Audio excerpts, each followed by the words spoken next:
Good afternoon, everyone. How is everyone doing today on wonderful and transformational Thursday? Um, just want to let you guys know that we are, like I said, now live on YouTube and on uh, Keith's LinkedIn, and also I'll be adding another one here shortly because evidently I just found out Twitter doesn't allow live streams out because you got to have premium. So you know what we're going to do is we're going to fix that and we're going to go over to Facebook. But yeah, today is being prepared with Chris and Keith. We are actually on a live stream last night about the fires and everything like that. So I'm sure we got a lot of updates to share with you guys today and everything like that. We're going to go depth and in detail. And I kid you not, Keith, we even talked about disasters with Coffee with Chris today, and everyone loved it and everything like that. But Keith, give us the lay of the land, what everything looks like today and everything like that. What you've been hearing. Just one moment. I don't want to take us away from the actual view itself. Last night, thank you, first of all, for everyone that's joined us last night and is back with us this morning. So this fire that we were showing you last night on camera, where it looked like as if it was glowing in the dark night sky, you could see where it's at right now. And unfortunately, this particular fire is now mapped at over 45,000 acres. Again, the 45,000 acres does not mean that the area inside of that zone, that everything is destroyed. It just means that that is the perimeter. So please take a deep breath and realize that when it's safe for you to get to your location, you'll be able to get there if you've been evacuated, and you'll be able to see exactly what's going on. But again, this fire, again, it started when it first went up. I had shared it on our feed, and it was only 5 acres. Then again, I think it went to 25 acres. It went to 40 acres, 100 acres, 150 acres. I think it went up to 500 then, but then it went to 1,000, 1,500, 4,500. And then when it was mapped out, many hours later, they said it was at a range of about 45,000 acres. So again, many people have been evacuated. I went home last night and I was trying to sleep. It was really late, and my phone kept going off with new evacuation orders. And just one zone away from me, that's kind of like in an angle, just got evacuated. I'm like, there's no way I'm sleeping tonight. So I believe I got a couple hours of sleep, but that's about it. It's kind of hard when you're living in an area that's on fire. You want to make sure that you're awake, that you're alert, that you prepare. So we weren't even in the warning phase. If I was in the warning phase, there's no way I would have went to sleep. But we're close. Absolutely. So, how much sleep were you able to get last night, Keith? How was your night last night? Were you able to kind of settle in and everything like that, or was your phone still going just bonkers because of the fire and everything?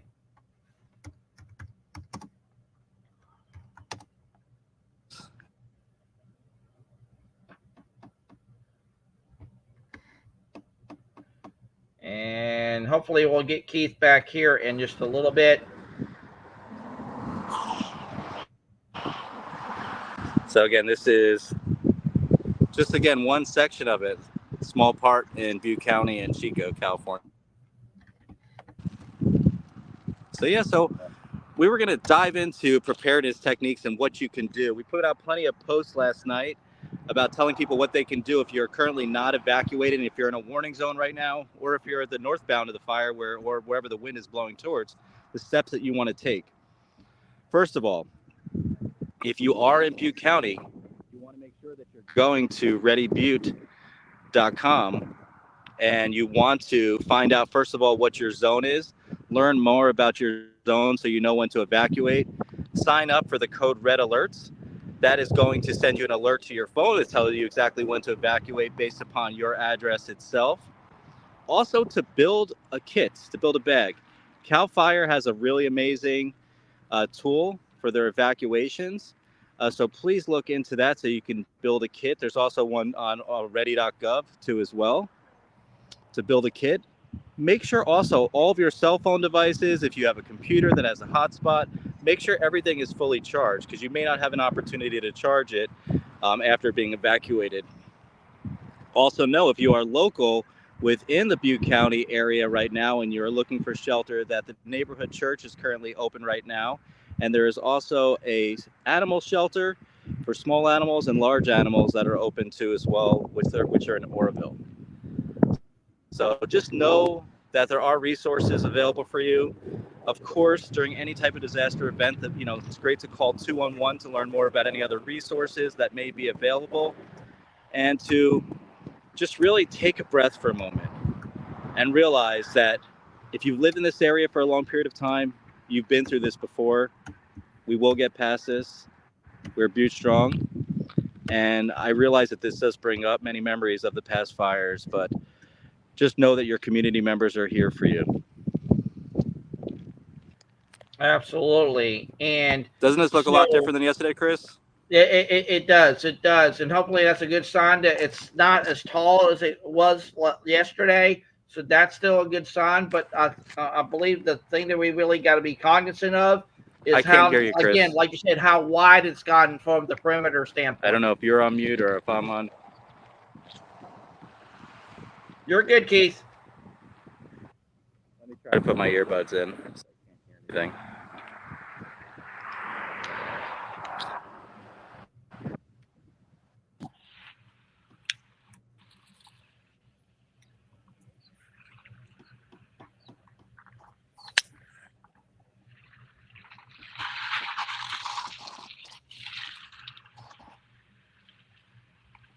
Hold on, Chris, I'm trying to fix my audio because I can't hear.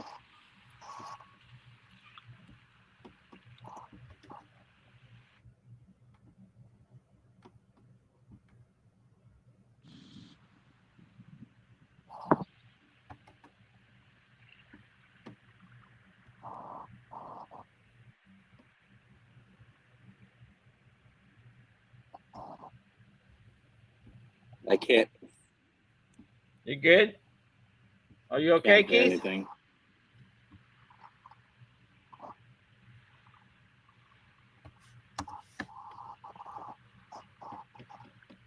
So as Keith is trying to get adjusted and everything like that, as you guys will see, Chris, if you could try your audio. I'm good. I can hear you. Can you hear me? All right, I'm going to try logging out and going back in then, I guess. I'm not sure. All right, very good. I'll handle it from here for a little bit. But yeah, ladies and gentlemen, as you guys will see, I have put redcross.org into the stream. So please go to redcross.org. And like I said, look into your local counties and towns that's in there and everything like that. So you can't, and Hallie said that she can hear both of us. That's good, Hallie. Thank you so much. And I just sent you the link so you can join the call. We'd love to hear your thoughts and insights on it. And here is Keith. I'm back. Keith? I'm back. All right. Very good, sir. All right. Yeah, I could not hear you before. But now can you hear us? Yes, I can. All right. Very good. Very good. Were you able to hear me talking when I was speaking?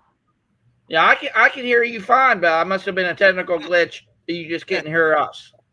Yeah, it's probably because of the connection or something. But yeah, so this is where we're left at, Chris. And from yesterday, this is just one end of the fire. This fire stretches all the way along to the neighboring county. And this is an important reminder to us all that we need to take a step back. We need to look at our home. First of all, we need to be grateful for what we have. We wake up in the morning, we have a home, we are safe and secure. We're able to provide just shelter for our family. Then we're able to walk outside and we're able to look at the land that we have. And we want to make sure that we have that defensible space that's around our property. If we have things like propane tanks, or if we have extra fuel like chopped up wood or any type of debris around the house, we want to clear it. We don't want to have it so it's like easy enough for embers to fall and land on any of that and to cause our house to go up in flames. So, I mean, defensible spacing is extremely important. And there's things that you could do even by, instead of having that wood fence, maybe to have a chain link fence to make sure that you have some type of metal mesh that, let's just say mesh that would go over your vents, over your gutters, to keep out any of those embers from getting into your house and causing some type of fire too as well. And there's even systems that you can purchase that will automate the process in terms of putting water on your property and trying to put out any fire that's there. And that's not just internal into the ceilings like we're used to in businesses, but for outside your property too as well. There's many systems, and there's even people that have acreage that have purchased old fire trucks. All right. So Keith, I got to go to you on this. When it comes to, like you talked about last night, when you do get your, I guess your some people call it a bug out gear, whatever, that kind of thing. Because I remember last time when we had the live stream last night, you were talking about that some people will put their get out and go stuff when they were ready to go, and sometimes they will put it in the front room, and yet you go out the back and everything like that. And I was thinking about that last night. Do we need, when we actually are being prepared for a disaster like this and everything like that, does it make sense to possibly, depending where you are, do you actually have two sets of things ready to go depending on which way you go out? I mean, you could have two different kits depending on how much supplies that you do have, right? If you are someone that's taking medicine, you may not have the luxury of that because you want to have at least 72 hours worth of medication available too as well. You want to make sure you have some funds available because the credit card machines may be cut off. You may need to have some actual paper money. I know some people even forget what that looks like at this point, right, Chris?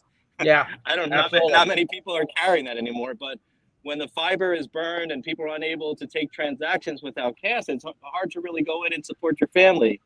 But you want to make sure you have your medications, your non-perishable foods, some clothes, any important documents that you would need, medical supplies, first aid kit, making sure you have N95 masks.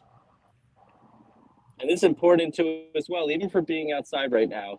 You hear about all the studies that have occurred about people that have lived in wildfire-prone areas and what it does to their health and their mental health with all these carcinogens that are in the air. So we need to really be careful. The most important thing is really listening. So like when you hear that there is a warning in your area, get prepared. If you're someone that has an access and functional needs and it's going to take you longer to get out of the community, if you lack a car, or again, you need to have a specialized vehicle to pick you up, that's the time when you start going. You make the calls that you need to make. You cannot wait until it's actually in order to go because it's going to take you long and people are going to have to try to get past those areas, which are going to be blocked off at that point in time. So you need to be proactive. Unfortunately, it's easier said than done. We can all tell you to do anything in the whole entire world. And again, if it's not us that's being impacted, it's pretty easy, right? But we need to take those steps. We need to have these conversations during blue skies. That's when everything's okay within our community. Learn more about the value-added partners that are out there that could support you. Speak to your community agencies. They're there for a reason. Contact your social service agencies. So if you have a case manager, ask them these questions about who is going to help me if this happens. Or if you're in a particular building, let's just say a senior home. I went over, was it last year? I went through a whole entire building with a property manager, and we showed everyone in the building how they would get out of their assisted or their independent living senior home. I mean, it's one of those things that we need to do because the seniors are one of our most vulnerable populations that we have. So it's like, what could we do to really make people's lives easier? What could we do to create resilient communities? It's a big question that we need to answer, and I'm sure we're going to dive deep into that throughout the course of this year, Chris, as we figure out how collectively do we work together with all the local businesses throughout the country, with all the community members, with all the agencies and all the organizations. How do we get everybody to collaborate and come together with unity of mission and to provide that support that's needed for all humans.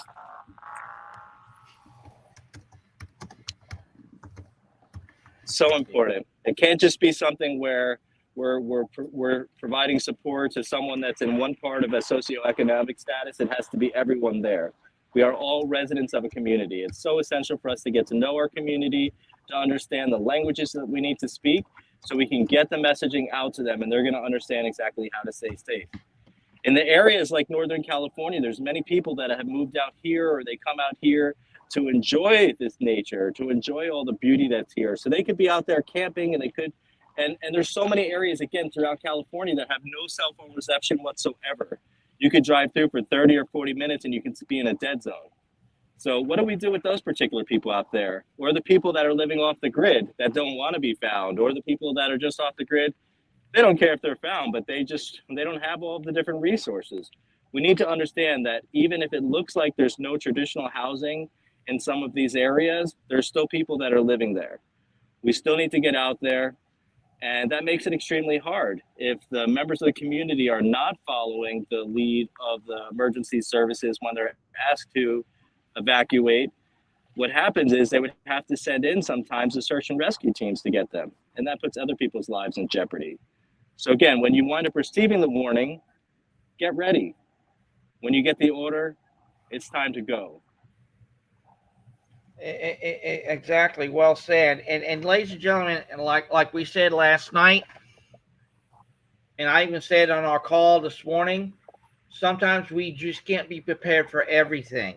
But if we're very mindful and intentional of the things that we got to set ourselves up to be ready when we're called to go in and of itself, then that's all we can actually do. So again, it's about understanding that plan and how you act. And it's like, Keith, I kid you not, we had a guest today. Her name was Shayna on the call today. She said when she had an event happen to her, what she ended up doing is she got kind of panicked for a little bit and everything like that. But she kind of started remembering, I got to be calm. I got to be collected. I got to be cool under fire. So you just got to be realizing sometimes, and I kid you not, this is actually real. Panic kills. We don't want to be panicked. We got to, like I said, understand the situation. And what she said, Keith, was just really brilliant, but I can understand why she said it. She's like, I have to take the emotion out of it just for a second. Yes. And when I can be really laser focused with that, then I don't have to get caught up in the emotion, and then the emotion sweeps me away. And then again, that panic will kill, will it not? It will. That's what it is. So there's many people that live their life where everything is emotionally driven. I myself, I lead with data. I like data-driven solutions. That's why in my past role, when I was able to jump into these operations in high-pressure roles like the assistant director of planning or even the director of full operations, like in the 2020 wildfire season, I flew out here. Initially, I was a generalist manager. Then I went to the AD, assistant director of planning. Then I was the deputy director. And then I was the director of the 2020 wildfire season. I was deployed out here for over 70 days. And that gave me the passion, the purpose to get back out here again and to make a difference within the community. But it's about leading with facts, pulling the emotions out of it. Of course, it's an emotional situation that you're going through, but it's really getting past your emotions. It's being able to understand exactly the big picture, stepping back, getting out of the woods and not being just one of the trees that's there and looking at it from a different lens. And then you're able to understand all the different pieces, from how many community members are going to be impacted, who are the people that you have in the operation, what do they need, the staff, the stuff they need, any type of resources that they need. And also the most important thing is showing up for your operational workforce. If they're not good, your operation will not be a success, or there's going to be drama and all this other stuff that's inside of it. It's pulling out all the egos, all the titles, everything. It's letting go of the brand, and it's stepping up and showing who you are. And that is a human that exists in a community, and that you are showing up for humanity. You're showing up for unity and mission, and you're going to make data-driven decisions. But yes, Chris, panic does kill. And, you know, people get into the basement. They go into the basement the second that they hear that there's some type of disaster event that occurs, and they're not ready for it. So it's so essential to be proactive and to be prepared. The full disaster cycle is prepare, respond, recover. So in every single community, we do small things to prepare. There's signs, there's billboards that go up, there's messaging on social media, there's messaging on TV too as well from different agencies about changing the batteries in your smoke alarm. That's one step that you could do to create resilient communities, right? But then we're thinking about all the essential needs that are in the community. So there's people that are dealing with food insecurity, housing insecurity, medical insecurity. There's workforce insecurity when people can't even find a job based upon or some of the areas that they're living in. We need to get past all of those first, but we need to actually do something about it and not just say, this is not what I do. It's about finding creative solutions and being able to collaborate, becoming a true facilitative leader within the community and get people the support that they need instead of continuously throwing up barriers to the community members. It's not about showing up to the community with this bright and shiny object saying, look at me, look what I did on this one particular thing. It's about showing what you're doing collectively. And it really doesn't matter if you're showing at all that it's you or your brand that's actually working on it. The most important thing is that the actual act is getting completed. So if you're able to somehow or another reduce people's need on the social services offices or on the food pantries, if all those lines are getting cut down because those people are saying they're in a good place, that means you're doing a good job, and that should be credit enough for you. This is not a time when we do need to come in and we need to say, look at me, look at all that I did. This is about people coming together. This is about people sharing the message out there and letting people know that multiple people care about them and about all the amazing work of all these agencies. This is the time to share, to use your social media, to use your media directors, all these people that are getting paid all this money, to have them do some work and to truly show how they are collaborating. It's not just about saying, yes, we care about collaboration. It's about actually getting out there and collaborating. It's about sharing messages from other people besides your brand. It's time. We need to put this down. And there's a reason why the communities all across the globe are like this. It's because there's so many different nonprofits that are out there that all have their mission, their vision, their values, and people are fighting for the same exact funds that are out there. But how do we all come together? We can all throw one huge meeting where everyone comes together. We can Shangri-La. We can go look for the rainbows, the sunshines, the butterflies. We can look through all that and say, this is what we're going to do. This is why we have so much synergy. But there's another thing that we could do. That's actually taking it a step further. It's actually looking at our organizational structure and seeing how we could communicate, how we could support each other and collaborate better. I want to see results. I mean, enough is enough. There's so much talking that has been going on outside there in this world. We need to show up for our community. Enough is enough. Well said, Keith. Well said, sir. I'm totally in alignment and agreement on that with you, because talk can go so far. But again, like I've said many times on our calls, Keith, and you know this very well, sometimes a conversation not only can it call us to act, but it calls us to connect and collaborate. But then again, at the end of the day, that does matter to a large degree now and everything like that. So when we are really wanting to do the do, then let's actually do the do. Yeah, now mind you, not everyone's going to be able to do the do in a universal kind of way and everything like that. Everyone can literally play their part in their own unique way. Some people can be able to say, hey, I got a solar station here at my home. You come, charge up your phones, do whatever you got to do. Here it is and everything like that. And maybe when the community gets together and say, hey, I'll pass out the water, or I'll have blankets, or anything, whatever that might be, then just maybe the community will not only be more closely tight-knit in scope, but again, adding that human value to people to such a degree, when you do that with them and really don't worry about the name recognition or the title or even the money that you do get from doing that from whatever space that is, Forget all that. And here's the reason why I say this. Again, the next currency of humanity, ladies and gentlemen, is going to be rooted in value and not money.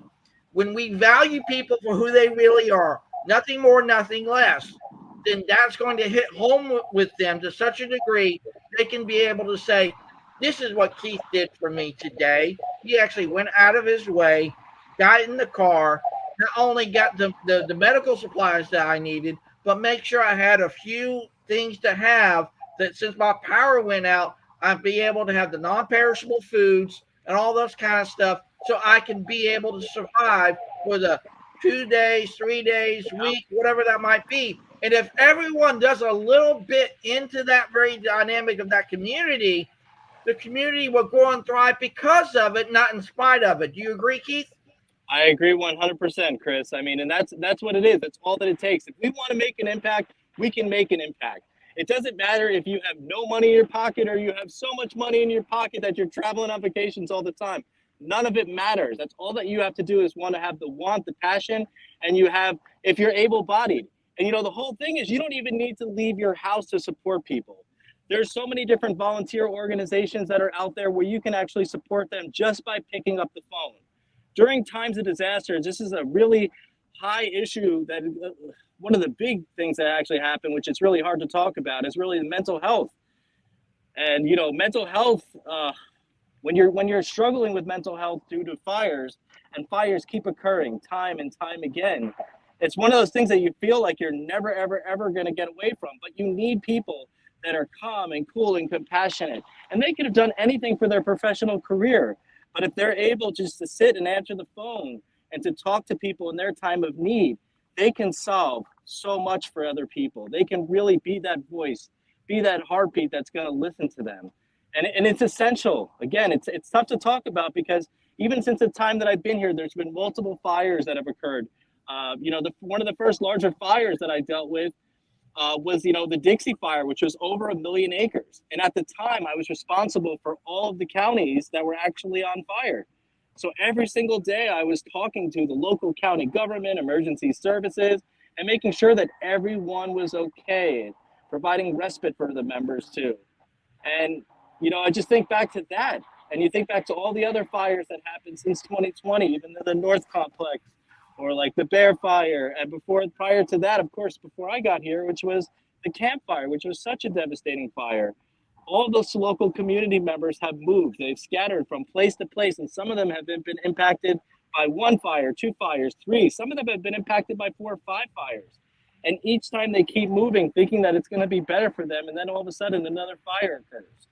So what do we do? What do we do when that keeps happening to us? Is it something where we just, you know, throw the towel in and give up? Or is this the time that we actually keep being strong? You know, in the county, they say it's Butte strong, but do we be Butte strong and try to find a place that's further away from any of the potential fires that could occur? But at this point right now, we've seen fires occurring mainly in the Oroville area further south. And, you know, now, you know, this is Chico. This is one of the bigger cities up in Northern California, mainly known as a college town. The fire is here. The fire is here. So when people are moving into this area thinking that they're going to be safe based upon the infrastructure here, now there's a fire. So what do? We need to create the resilient communities. We need to have more collaboration between the cities, between the federal agencies, the state agencies, the organizations, county. Here's the difference. In this county over here, they are amazing. I've never seen such a motivated group of individuals that are able to rise up to any disaster that occurs, to have strike forces. They have teams that are going to be sent out to each of the shelters. They have technology. They have medical teams. They have everything you could possibly imagine. They are so well trained. It's amazing. And not all counties are like that. Some of the counties are struggling to get members to actually show up to support them. But I'm fortunate enough to live in a county where they're so proactive when they're there. If there's a need, they're on top of it. They understand who's in their communities because they're so technology savvy. And it's just amazing. But again, we do need to have better collaboration with all parties and really make a difference. You know, and it's tough because many people, they're working not just 9 to 5. Some people are working 1 job, 2 jobs, 3 or 4, and they can't get out there to go into an exercise or a simulation. So it's tough for them to understand what to do. So I think, at this point, we need to put on more recorded simulations or virtual simulations, have more job day or job fairs for volunteers that people could jump in and they could lend a hand when it comes time for disasters, and let people know about all the resources that are out there, like findhelp.org. If you go to findhelp.org, you're able to put your zip code in, and you're able to find out any of the resources that are in your area for vetted community-based organizations. Of course, 211 is so important. You call 211, they're going to act like case managers almost, and they're going to be able to guide you through any of the needs that you have, and then connect you with some of the agencies directly, or put it on their radar that you have needs. Learn more about the community support that you have and be proactive, and that will help you get yourself out of the basement, like you mentioned, Chris. Get away from that panic state, become more proactive, become more resilient, because you know the plan. So when a disaster occurs, you stop for a second, you breathe, you pause, you reflect back on your training, and then you go. You're already going to know your plan, which zone you're supposed to go to. You're going to know which potential shelters could be at. You're just going to look at a particular app that's going to tell you which shelter you're going to go to. You're going to drive over to the shelter. You're going to park your car. You're going to get out. You're going to breathe again. You're going to walk over into the shelter. And, if it's just an evacuation point, they may not have their registration in yet. But after that point, you're going to get registered, and you're going to be able to have not just one person, but you're going to have multiple agencies that are going to be looking out for your best interest. And, Chris, there's people like me all over this country, right?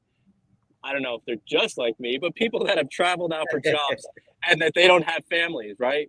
So I don't have family that's over here. It's not like I can go to my loved ones' houses in the area. If anything happened over here, I'd have to rely upon the relationships that I built, or I'd have to go to a hotel. And again, a hotel would not be paid for by any insurance company unless my house was impacted, right? But it's not going to be paid for by any local organization unless they're actually paying for it, and that's a prearranged situation based upon medical needs or that I may have. Sometimes, locally in the area, there's an amazing power company called PG&E. Again, they work with the local disability action agencies, and they provide support sometime when available for people that are currently living under adverse situations and need to have their medical devices plugged in. Sometimes there's some grants or something that goes out there to some of these agencies where they're able to get people into like hoteling situations. Again, that's only based upon their need, their budget. There's going to be great community partnerships that are like that. When it's hot outside, again, locally in the area, PGE puts on cooling centers. It's another thing to look out for too as well. So in your local area, if it is extremely hot, we've had temperatures as high as 116 over here in Chico. You can usually go into your local libraries or find any of the areas that would be set up as cooling centers so you can stay safe and cool.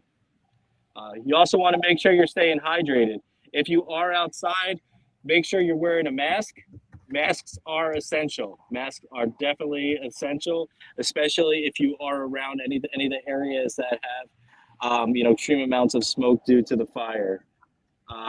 If you download the Watch Duty app, on the Watch Duty app, it's going to let you know about any of the evacuation points that are out there. It'll let you know about any of the zones. It'll let you know your zone. Besides going to Ready Butte, where you can find out where your zone is at, you can go to Watch Duty, and you would be able to scroll and figure out what your zone is, and also find out about all the areas that are under orders and under warnings. You're also able to find out what the air quality is. On top of that, you can look at the past burn scars of the area, and then find out where the shelters are located, whether it's going to be the shelter for humans or for the large animals or small animals. There's plenty of resources that are available on that site. That app is actually free, but you can get the paid version of the app, and then you can find out things like the exact location of the fire with the the coordinates, and it'll also tell you the flight patterns that have been going across for any of the responses. It could be the tankers that are up in the sky. You'd be able to see exactly what the patterns are too as well. A lot of great value into that. Then, of course, there's another app that you can download, the emergency app. So you can text Get Emergency to 90999, or you can go type in Red Cross into your app store, and you're going to be able to find out about 40 plus different emergency events that could exist, all different types of weather events all across the country. And you can actually worry not just about yourself, but you can actually put your locations of your relatives in there too as well. And you can find out just to see that everyone's going to be okay. And then if they don't have it on their phone, that's fine. We really want them to download it too, but if they don't, you can send them over and share the incident with them to let them know that you're looking out for them. I do this with my son. I can tell you, anytime there's inclement weather, I'm always sending it over to him.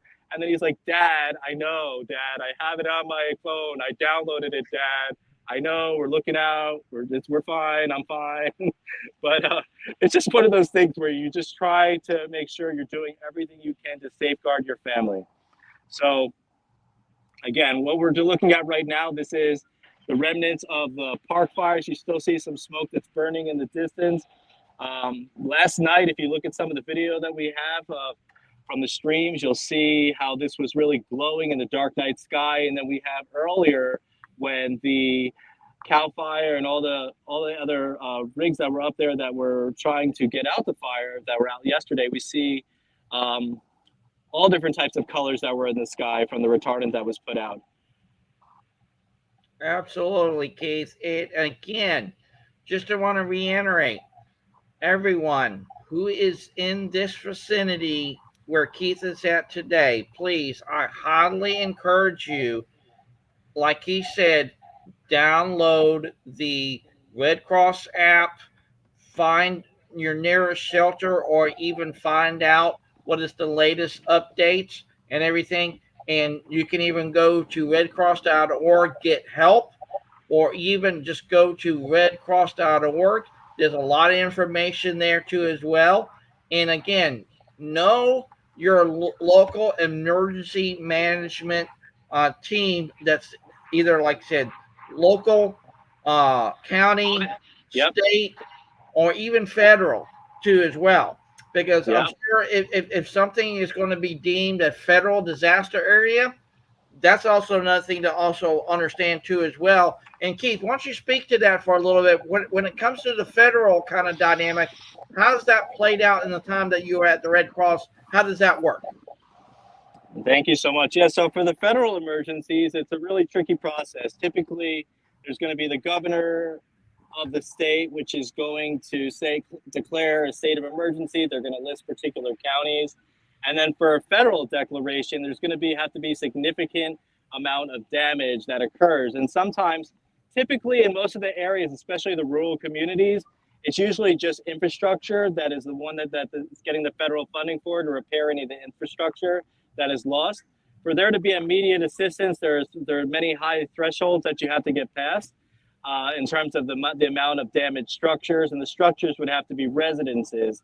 Of course, there's plenty of support that's out there, typically from the SBA and other organizations that are out there standing up to support and provide guidance to people in their time of need. But again, yes, when you hear about the federal agencies that are coming in to support during times of disasters, typically the first step is going to be the governor saying that they're declaring, that they're requesting help from the federal government. The federal government would deem that the area is going to, again, it may need help with supporting just the infrastructure that was lost and rebuilding some of that, or it could be a step further where they could be looking for immediate assistance. But again, that would only be based upon the amount of devastation that occurred within a community itself.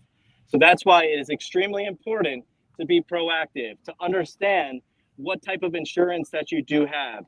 Unfortunately, throughout California, there was many insurance companies that left California based upon the extreme devastation that occurs year after year with wildfires. So many of these communities in the past that have had all this devastation, they have lost everything because their homes were uninsurable, or they were insurable to a point that was not going to make them resilient, may just break them, get them even or less.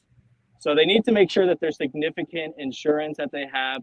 We need to do something, as citizens to really rise up and to look out for all of our community members that are out there suffering with these extremely high rates for insurance, and just do something about it. I mean, there's so much money that goes into all these other, things that we're wasting money on throughout the whole entire world, but even throughout the state too. We need to step up and have better insurance for the residents here, because we're setting them up for failure. There's people that have spent their whole entire life savings on a property that gets burnt down in a fire that they could not properly insure. We need to do better. And then if you're looking at the people that are in apartment buildings, we need to think about, even for apartments, to have better renters insurance out there for them. And not just renters insurance where it's going to cover the landlord's property. It really needs to be about the contents that's there as well. It needs to be about providing a place for the members that are paying for insurance to have them have a place to go to, and to help them get started off fresh again, and not just about the property owner itself. There needs to be more legislation about having transparent conversations about insurance within these communities. Yeah, Keith, and I totally hear you on that, because I actually too, as well, live in an apartment building, and maybe this is a conversation we should have with our apartment complexes in and of itself. Maybe the community inside that apartment complex should come together and, let's say, for our community right now inside this apartment complex, what is the plan that we should have as a community of one to really know what we should do in the event that it is that fire, or is that tornado, or is that hurricane, or flooding, or whatever that might be? What will be our plan from a unifying community dynamic? What would that look like and mean to each and every single person in that apartment community? Number one. And then number two, knowing how you implement some other things too as well, because you got to remember, so some apartment communities is also one way in, one way out, most often than not. Sometimes there's some other apartment communities that have multiple ways to get in, and maybe that's what we probably also should start having with our property managers and our leasing agents and those people who own those rental properties, and saying, hey, how can we strengthen our plan when disaster strikes in our apartment or townhouse community, high-rise community, whatever that might be? What will be, from a collective standpoint, what would that plan of action look like and everything like that? And be very adherent to that, and also recognize if there are actually others that come into the complex that, let's say, are guests, or they're basically here on vacation, or whatever the case may be. Because remember, I kid you not, there's some actually these Airbnbs too as well, or rented out as vacation homes. So that's another thing we got to be mindful as well, is saying, hey, if I'm going to an Airbnb, how I'm going to end up not only safeguarding the rental property that I'm actually staying, but also having that plan to where the owner and I stay together. This is what we're going to do. This is what you should be able to do. Make sure you have this turned off and that turned off, all that kind of stuff. And I truly believe those are the kind of conversations we should really have. Do you agree, Keith? I do. I'm just switching up the cameras. I think we've seen. I hear some fire trucks in the background. Hold on one second. Let me just get my camera back. Okay, hi everyone. So yes, you can hear some sirens in the background, most likely. Yeah, I think that's really important. What I'm grateful for my time that I spent in my prior organization, that I was throughout not the whole entire country. So I was on the East Coast, starting out as a community volunteer leader, then working on the disaster action team. It was an amazing place to be. Oh, hold on one second. We could see.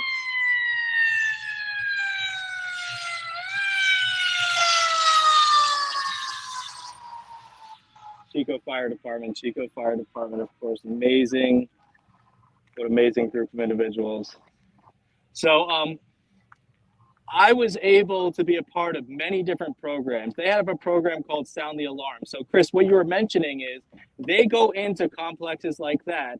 They review the smoke alarms that they have up, typically not working in apartment buildings, but depending on the area that it's at, they may work on something called Homes Made Safer, where they're able to create an escape plan. They're able to warn people about the dangers that exist inside your home. So typically during disasters, we don't talk about all this stuff. Something that we really don't do is we don't talk about anything having to do with donations during times of disasters, because it's all about response. But what they did, which I really liked, is they spoke about, you know, all the dangers that exist in your home. It's from having the oils and all the different supplies that are right around the oven itself, any of those flammable items, about having your curtains or anything near any of the heating devices. So if it's during the winter time when you have heaters out there, or it's about plugging your air conditioners and all of your appliances directly into the wall instead of extension cords. But also not about smoking in bed. And there's so many other, you know, different types of resources that they supply, along with building a plan. Building a plan is so important. So this plan comes with a magnet. There's a dry erase marker where you would hand this over to the actual client or the, you know, the resident of the property. They would be able to create this plan of how they would get out the house. So that way, when there was a time of disaster, that if they were able to put this on the refrigerator, even if they had people that were staying at their house, they were able to go over there and to go look at that. They would also practice that on a monthly basis with their family. When they were installing alarms, they installed 10-year sealed smoke alarms. So it's not just set it and forget it. I know many people think that, but you need to still test it. You need to be proactive to make sure it's still working. You need to do those drills with your family. You need to set a spot to go meet your family outside of the fire if it does occur, so that way everyone is going to be safe. You know, unfortunately, I've been a part of many fires, especially the one that comes to my mind was in Huxley, Iowa, that there was a family that they went back in to see if the child was, you know, to find the child. And what happened was at the end of the day, that the father went back in to go get the child. He got the child, and then the father passed away, and then the child passed away. That was the saddest thing. It's because they did not have a plan in terms of where they were going to go meet people. And there could have been other things that were going on with that particular circumstance, but that was so sad. And I remember less than 30 days later, I went out there with the local fire department. We went door to door in every single home around that area to knock on their door and to let them know how important it was to have fire alarms that were, you know, smoke alarms that were installed, and to have one in each of the living quarters that they were living in. Or if that was something that they were not interested in, if it was a smaller space, to have it right outside the doors. But just making sure that people were safe. But having that plan is important. Ensuring that you have space in between you and the actual property itself. So if the fire does get bigger, you know, we have homes that have, you know, gas inside of them. They have our electric. So if something does happen, we want to ensure that we're safe, right? We want to ensure that if something does explode, that there's space in between that. So it's knowing that you're going to provide that space and you're going to meet each other at a specific location if there is a disaster that occurs. Chris, you brought up something before about the go bag. Having your go bag prepared. So if there is a fire, you do not bring a go bag, you leave, you run, you go. Okay, that's it. See you later, adios. But if there's something where, if there's a warning, something where there's a hurricane that's going to wind up happening, or there's something where, you know, any of these disasters, or like the wildfire where you're under a warning, then you can have your bag and you can leave carefully. But if there's something like where, you know, it's immediate life, you know, danger that you have to get out, that you need to run, you need to go. And again, for having a go bag packed in the car is essential too as well. Even when you're going on long trips or going anywhere in Northern California, you know, there's areas that have no cell phone reception whatsoever. There could be construction going on where it could be one lane only, and you could need to have that extra water or your medication or any of the extra, you know, the supplies. So having that kit prepared in your car too is going to help make sure that you are resilient too, and it's going to mitigate levels of stress that you go through.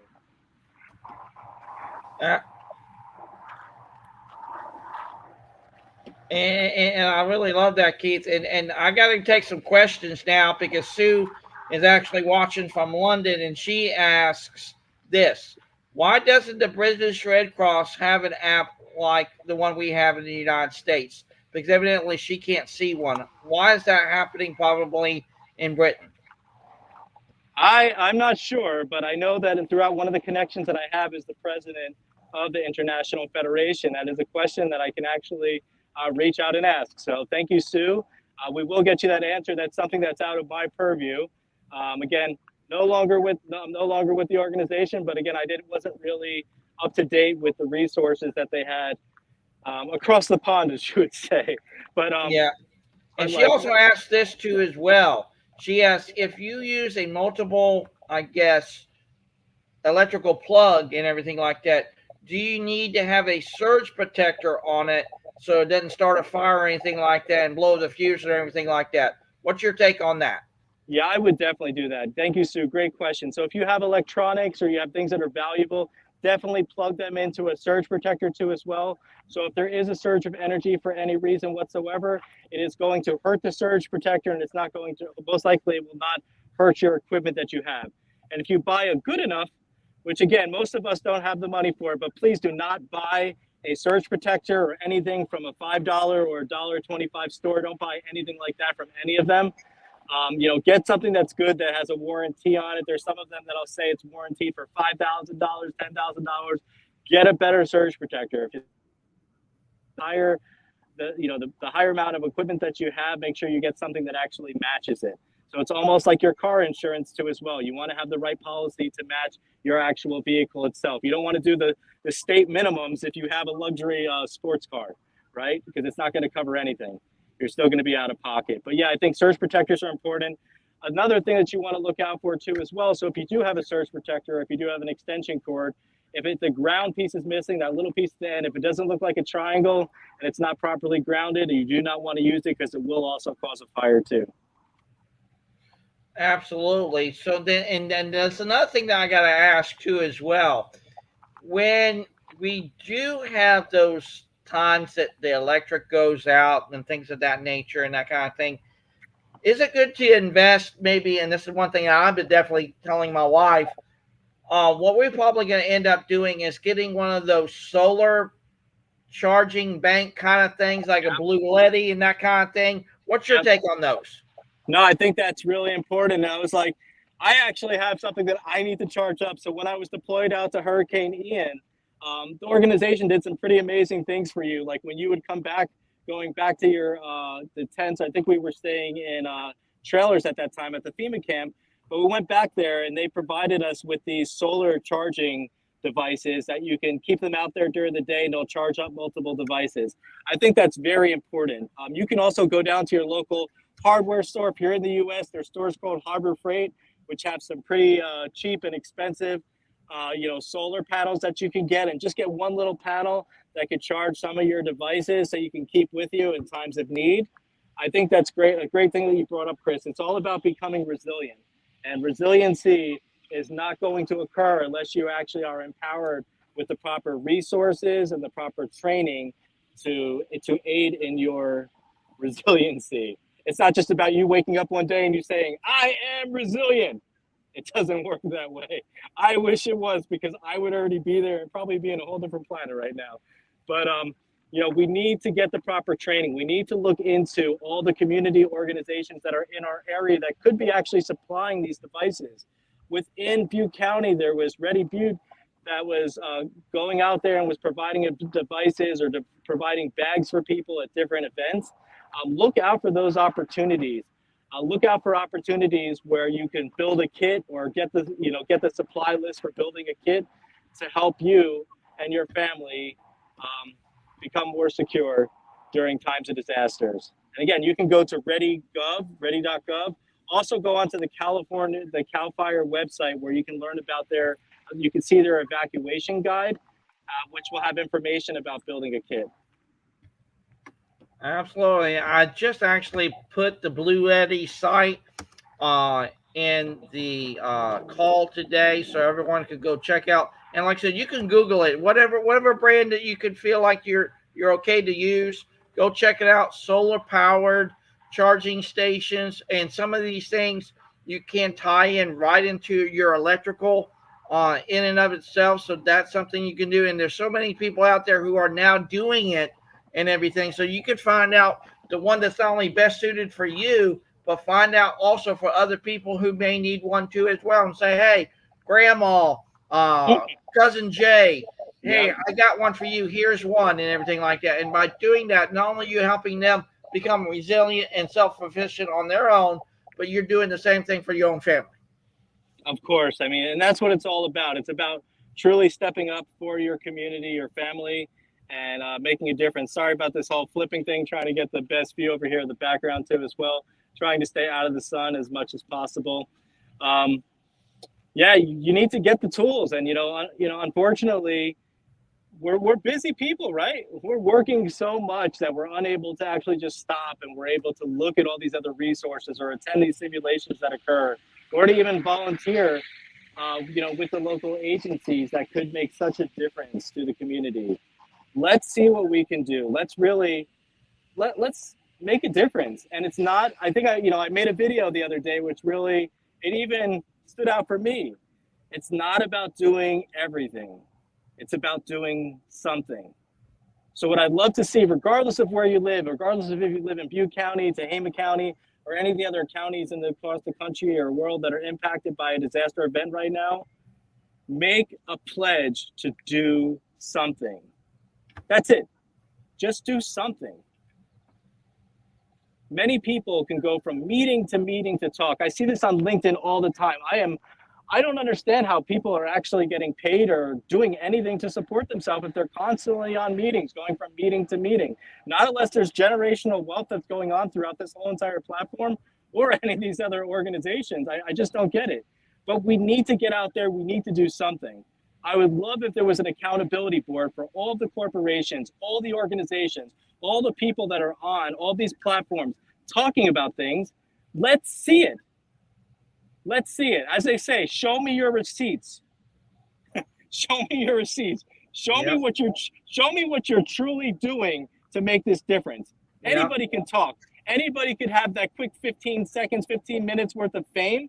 Let's see what you're actually doing in the community. If you're collaborating, share this post. Share this post right now if you say that you're a collaborator. If you're not, if you don't share it, I'm sorry, you're not a collaborator. You're not doing anything. You're collaborating for your own self, for your own brand. This is the time for you to step up and do something for the community. Enough is enough. Yep. And Keith, Sue wants to ask you another question. She said, Keith, I would like to ask the president of the Red Cross another question. And this is what she just now put in. Saw an app for the British Red Cross volunteers to record the British Red Cross volunteering duty sheet, which suggests that you can use the app when you're signed up. Why don't they have an app to sign up as volunteers? Do they need to have this in the United States? So that's a great question. So for that particular agency, again, I can't speak for the agency itself because I am not with the agency, but I can tell you from my experience that they can go onto the website and they have to go through a full process of being vetted. Again, there's going to be a background check that is completed on you. Once you go through that actual process, then they're going to, on a national level, then they're going to connect you with your local region. From that point in time, the volunteer services agents would get in contact with you and learn more about you to see which department to get you in contact with. Again, within that organization itself, they have so many different departments, and they're definitely going to find one that's going to wind up resonating with you. Anything from, if you wanted to help out with volunteers, so if you're into HR, you would love to support like a volunteer services department. If you're one of those people that love action and then want to be a boots on the ground, you'd love the disaster action team. That was the second role that I actually had after being a community volunteer leader in the DC metro area. If you are someone that currently holds a degree in nursing, then you're going to want to be a part of the health services team. Or if you're someone that's into finance, if you're into accounting, into grants, you can work in the development department. There's so many different places for you to go to. So yes, there's a step that you have to take, of course, and that's signing up first of all. And that's the same thing with any of the other nonprofit organizations. They are going to want to vet you first. But thank you so much, Sue, for bringing that up. Absolutely, because see, we really want that to be there for everyone, because we know understand that everyone's going to be uniquely different. And she did even add this into the mix. She said, but if you could start uh, on an app, that would make it easier to sign up and extract more of the young people. Just an idea to the president. Yeah, absolutely. Whoever's watching this from the Red Cross, please reach out to your community. They're literally, I kid you not, ladies and gentlemen, your community is your greatest resource with not only great ideas, not only externally, but also the very community internally too as well. So if you listen to your people, you can be better prepared of what you're going to implement, not only from a disaster response kind of dynamic, but also from a community dynamic. Because see, every response is going to be uniquely different. But if you can get to a place, Keith, that you both are kind of like in alignment with one another and you get Yep. things really rocking and rolling smoothly. Case in point, you brought up last night the hurricane in Puerto Rico and everything like that. That is really, really pivotal when the community and all the agencies really work hand in hand with one another. No, and again, thank you. Yes, and again, go back. I mean, there are apps that are out there for for people to communicate, and there's like internally within the organization itself, within my prior organization, they do have systems where people could meet and they can go into different types of chat rooms. But there's again, whole other conversation, and I'd love to in the future down the line to do some type of either recruitment event or to do something to go help people and to help, not just one particular agency, but to really dive into multiple nonprofit organizations that people can get involved with to support their communities during times of disaster. I think that would be essential. So let's just go back into just moving forward. What's really important right now, again, as we spoke about yesterday. So if you live anywhere within the US, you could always go to, ready.gov. You can, build a kit, learn more about showing up in your community and being prepared for disaster events, to take a look at your house, to make sure you have the proper defensible space, especially if you live in a wildfire prone area, take care of that, to build a kit, to build that kit with your family. And again, your kit is going to look different than other people's kits. You may have a baby and you need to bring all the baby formula and supplies with you. You may have a pet, your little fur baby. So your fur baby is going to need to have its food, the dishes, any of the medication, maybe it's the heartworm pills, whatever it may be that you're going to need to have into this go bag itself. And it may be one of those portable kennels. I would definitely suggest one of those pop-up kennels that you can wind up purchasing if you plan on going to a place that's like a loved one's house or maybe like a hotel.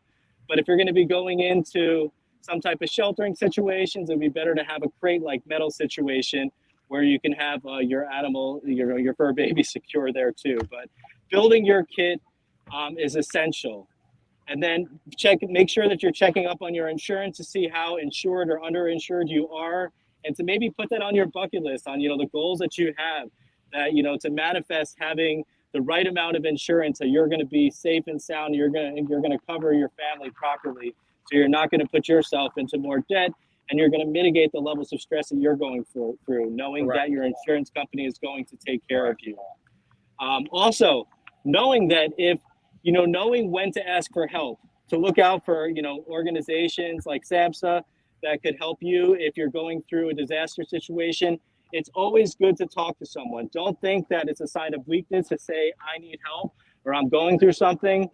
Find out who are your people, find your tribe, find out those people that are not going to weaponize your vulnerability and that are going to be there to truly support you. Find them now. Look for the local organizations that can help you or the national hotlines that you can either text to or speak to on the phone, depending on your style of communication. You could be an introvert or an extrovert. It depends on how you'd like to be spoken to and how you would like your support. There's so many solutions that are out there for you. And again, showing up for yourself is the most important thing. Just remember to put your oxygen mask on first before providing any support to your community or your loved ones. Make sure you take care of you first. Just like if you're on an airplane, make sure you adhere to your oxygen mask first. Do that. And, Chris and I look forward to meeting with you in the future. We are going to put together a series, and we are going to invite different organizations and state agencies and federal agencies to show up. And so we can learn more about how to support our community. So again, we wanted to thank you for all that you've been doing. Thank you for watching us today. And we look forward to connecting with you in the near future as Chris and Keith talk preparedness to you. Yeah, absolutely. If you guys need to know more information about us here, I'm going to put our websites actually on today's call. So you guys can go to askasg.com, which that's Adaptive Strategies Group. You can go check Keith out and what he's doing there with Adaptive.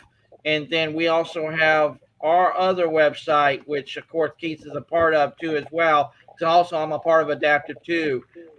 Go check us out at bringinghumanity.com, and we would love to hear from all of you. So again, if you have any questions or concerns or great ideas, please send them over to us. We would love to hear from you, and we will have more calls like these moving forward. And yes, we really want to collaborate with those people. We want to take that step up and everything like that, because it's time for us to act and everything like that. Talk is good, but time to action really speak louder than words, and I truly believe in that. So again, if you have any questions, concerns, please not only reach out to us, but like I say, go to redcross.com.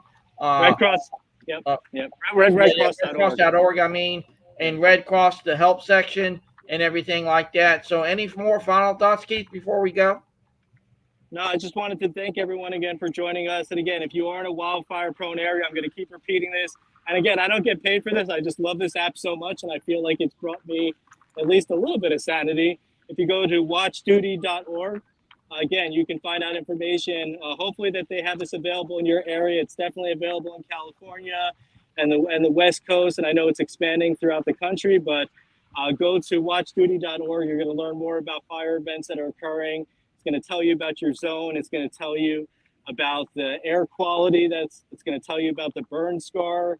And that, there's so much information that's out there. It's going to keep you up to date with all the radio traffic that's occurring as well. So just continue to do that. And looking forward to talking to you on the next one. Feel free to reach out directly. Again, please reach out to, like I said, your local area directors of, like I said, your emergency management nonprofit that might be in your area. And again, like I said, we encourage you to go local first and everything like that. But again, we're here for you guys too as well. So please let us know if there's anything that we can do for you guys. So we would love to hear from you guys. So again, Keith, thank you so much for bringing this together and everything like that. We're looking forward to the next call. You guys have a wonderful and transformational Thursday. Make it your day.